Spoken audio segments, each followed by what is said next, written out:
వచ్చిరా ఫ్రెండ్స్, అందరికీ నమస్కారం. ఈ వీడియో నుంచి మీరు మెచ్చిన, నచ్చిన లవ్ స్టోరీస్ మీకోసం అందిస్తాము. ఇంకా మన ఛానల్ సబ్స్క్రైబ్ చేయనట్లయితే ఇప్పుడే సబ్స్క్రైబ్ చేయండి. ఫస్ట్ స్టోరీ చూసి ఆదరిస్తారని అనుకుంటున్నాను. ఆఫీస్కి వెళ్ళగానే బాస్ పిలుపు. రేపటి నుంచి ఈమెకు నువ్వే ట్రైనింగ్ ఇవ్వాలి అంటూ ఒక అమ్మాయిని చూపించారు. గుండ్రని ముఖము, కాటుక కళ్ళు, బ్లాక్ అండ్ వైట్ డ్రెస్లో చక్కని చుక్కలా ఉంది ఆమె. ఆమెను చూడగానే నా కళ్ళు జిగేల్మన్నాయి. చప్పగా సాగిపోతున్న నా జీవితంలోకి వెలుగులా వచ్చింది అనిపించింది. ఆ చక్కని చుక్క పేరు తక్షిత. గమ్మత్తుగా ఉంది కదా తన పేరు. సార్ మీరు అని ఆమె సంబోధించబోతుంటే నేనుండి ఈ సారెలు గారెలు బూరెలు వద్దు, పేరు పెట్టి పిలిస్తే చాలు అన్నా. అప్పుడు తను నా ఫోన్ నెంబర్ అడిగింది. అలా ఇరువురు ఫోన్ నెంబర్లను ఇచ్చిపుచ్చుకునేటప్పుడు నేను ఫోన్ ఎక్కువగా వాడనని చెప్పిన. నేనేమైనా మీ గర్ల్ ఫ్రెండ్నా అస్తమానం మీకు ఫోన్ చేసి విసిగించడానికి? అవసరమైతేనే చేస్తా అంది. అమ్మాయి బాగా చొరవ తీసుకునే రకమని, కొంచెం గడుసు పిల్ల అని కూడా అర్థమైంది. ఒకసారి వీకెండ్లో తను పిలిస్తే చెప్పిన చోటుకి వెళ్ళాను. ఓ గ్యాంగ్ను వెంటేసుకొని వచ్చింది. ఈయనే మా సార్, ఎప్పుడూ చిల్గా ఉంటాడు అంటూ అందరికీ పరిచయం చేసింది. వాళ్ళంతా నన్ను బ్రో అని పిలవాలని హుకుం జారీ చేసింది. అందరం కలిసి tank bund, Birla temple, Charminar ఇలా నగరమంతా చుట్టేశాం. మర్నాడు మెసేజ్ చేసింది.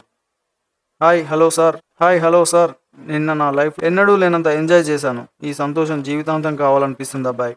నా ఇంటి పేరు పొడుగ్గా ఉంది, నీ ఇంటి పేరు పర్మనెంట్గా ఇవ్వచ్చుగా అంటూ. ఆ మాట విని ఎగిరి గంతేశా. ఈ క్షణం కోసమే కదా ఎన్నాళ్ళుగానో ఎదురు చూస్తున్నానని నా మనసులో అనుకున్నాను. మా ఇంట్లో ఓకే, ఇక మీ పెద్దల్ని ఒప్పించి పెళ్లి చేసుకోవడమే తరువాయి భాగం అన్నాను.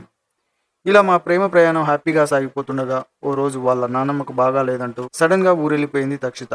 చేరగానే ఫోన్ చేస్తానంది, కానీ వారమైనా జాడలేదు. నేను చేస్తే స్విచ్ ఆఫ్ వస్తుంది. ఆమె స్నేహితులను అడిగితే నెంబర్ మార్చేసింది. మాకు టచ్లో లేదు అన్నారు. మా ఊరికి వెళ్ళాలంటే 10 గంటల ప్రయాణం అని ఓసారి చెప్పినట్లు గుర్తు. అయినా అన్ని రకాలుగా తన గురించి తెలుసుకోవడానికి ప్రయత్నించా, కానీ ఫలించలేదు. ఈ బాధ ఎదురుచూపుల్లో ఉండగానే నన్ను ఆఫీస్ పని మీద ఈ చోటు నుంచి మరో చోటుకు బదిలీ చేశారు. దక్షత జ్ఞాపకాలతో ముడిపడిన ఆఫీస్ వదిలి వెళ్ళనని ఎంత బతిమాలినా మేనేజ్మెంట్ వినలేదు. చేసేదేం లేక వేరే రాష్ట్రానికి వెళ్లాల్సి వచ్చింది. అక్కడ చలాకీగా ఉండే ఏ అమ్మాయిని చూసినా తక్షిత రూపమే కళ్ళ ముందు మెదిలేది. నా చెక్కిళ్లపై కన్నీళ్లు నిలిచేవి. 2 ఏళ్ళు అయ్యాక ప్రాజెక్టు పని మీద హైదరాబాద్ వెళ్ళా. సాయంత్రానికి ఆఫీస్లో పని ముగించుకొని లిఫ్ట్ దగ్గరికి వచ్చా. లిఫ్ట్ తెరుచుకోగానే గులాబీ రంగు చీరలో ప్రత్యక్షమైంది ఒక ఆవిడ. తనెవరో కాదు, నేను ఇన్నాళ్ళుగా వెతుకుతున్న నా ప్రాణం, సర్వస్వం. ఒక్కసారిగా నా కళ్ళను నేనే నమ్మలేకపోయా. ఎలా ఉన్నావు, ఏమైపోయావు, ఇన్నాళ్ళు ఎక్కడున్నావు, వరుసగా దూసుకొచ్చాయి ప్రశ్నలు. తక్షిత ఉలకలేదు, పలకలేదు. ఆఫీస్ బయటకొచ్చి బస్టాప్ వరకు వెళ్ళింది. మౌనంగా తననే అనుసరించా. కనీసం తిరిగి కూడా చూడలేదు. కాసేపటికి ఒక వ్యక్తి చిన్న పిల్లాడితో వచ్చాడు. ఆ పిల్లాడిని భుజాన వేసుకుని అతని బైక్పై కూర్చుంది. ఆ బాబుపై నీలం రంగు శాల్వా కప్పి ఉంది. వ్యాలంటైన్స్ డే నాడు నేను తనకి ప్రేమగా ఇచ్చిన కానుక అది. ఆ దృశ్యంతో నాకు పరిస్థితి మొత్తం అర్థమైపోయింది. అక్కడే శిలలా నిల్చుండిపోయా. కాసేపటికి తన ఫ్రెండ్, అంటే మా పాత కొలీగ్ ఒకరు నన్ను గుర్తుపట్టి పిలిచింది. తక్షిత ఆ రోజు ఊరెళ్ళిపోవడం దగ్గర నుంచి జరిగిందంతా చెప్పింది. తన ఇంటికి వెళ్లేలోగా వాళ్ళ నానమ్మ చనిపోయిందంట. ఆ క్లిష్ట పరిస్థితుల్లో మా ప్రేమ విషయం చెప్పే ధైర్యం చేయలేదట. కానీ కొన్నాళ్ళకే వాళ్ళ చుట్టాల అబ్బాయిని పెళ్లి చేసుకోమని తల్లిదండ్రులు ఒత్తిడి చేశారు.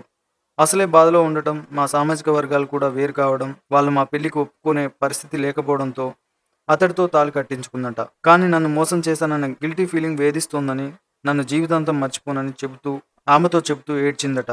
ఇంట్లో ఆర్థిక ఇబ్బందులు ఉండటంతో ఈ మధ్య మళ్ళీ ఉద్యోగంలో చేరిందని చెప్పిందా ఫ్రెండ్. ఇదంతా వినేసరికి నా గుండె బరువెక్కింది.